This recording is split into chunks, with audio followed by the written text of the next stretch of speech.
بسم اللہ الرحمن الرحیم۔ شروع کرتی ہوں اللہ کے نام سے جو بڑا مہربان نہایت رحم والا ہے۔ حضرت صالح علیہ السلام اور ان کی اونٹنی کی مکمل کہانی۔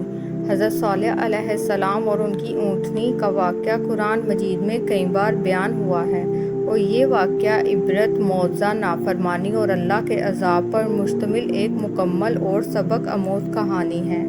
یہ واقعہ قوم سمود کے ساتھ پیش آیا جن کی طرف اللہ تعالیٰ نے حضرت صالح علیہ السلام کو نبی بنا کر بھیجا تھا۔ قوم سمود کا تعارف۔ قوم سمود قوم عاد کے بعد ایک طاقتور قوم تھی۔ یہ عرب کے شمار مغربی علاقے میں آباد تھے۔ ان کے پاس بے پناہ طاقت، مال و دولت، خوبصورتی اور انجینئرنگ کا فن تھا۔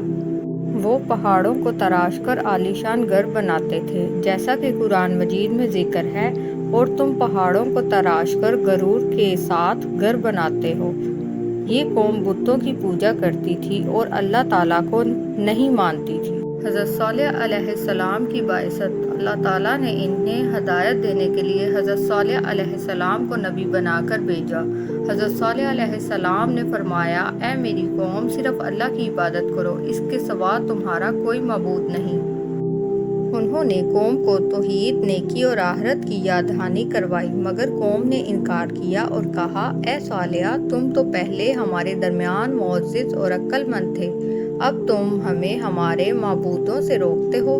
معجزہ طلب کیا گیا۔ قوم سمود نے حضرت صالح علیہ السلام سے کہا، اگر تم واقعی سچے نبی ہو تو ہمارے لیے ایک معجزہ دکھاؤ۔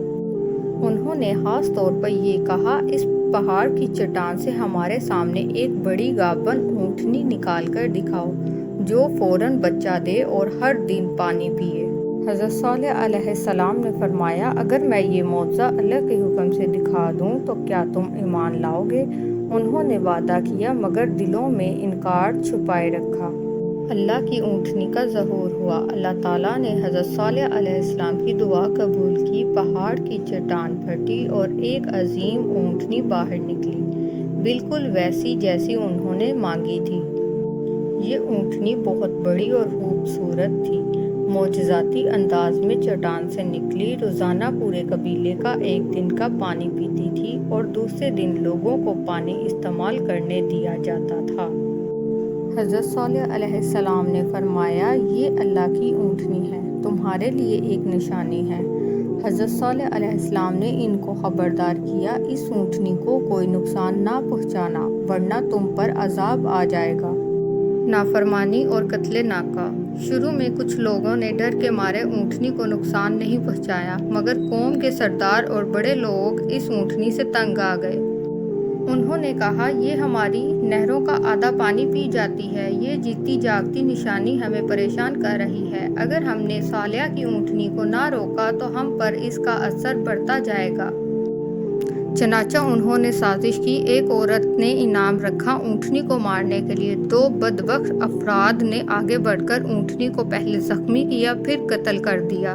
قرآن کہتا ہے، پس انہوں نے اونٹنی کو ذبح کر دیا اور اپنے رب کے حکم کی نافرمانی کی۔ حضرت صالح علیہ السلام کی وعید۔ حضرت صالح علیہ السلام نے قوم سے کہا، تم نے اللہ کی نشانی کو قتل کر دیا، اب 3 دن تک اپنے گھروں میں رہ لو، اس کے بعد اللہ کا عذاب تم پر نازل ہوگا۔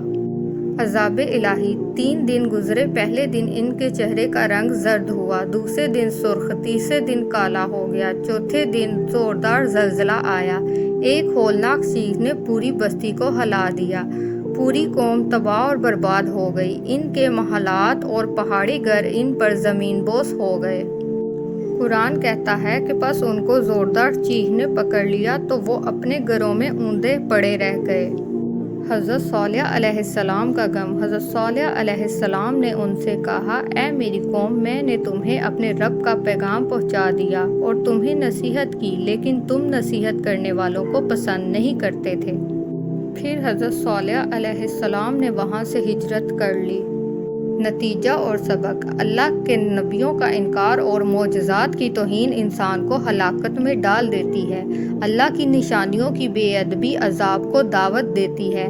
غرور، ضد اور انکار کا انجام عبرتناک ہوتا ہے۔ اللہ تعالیٰ اپنے نبیوں کو ہمیشہ سچا ثابت کرتا ہے۔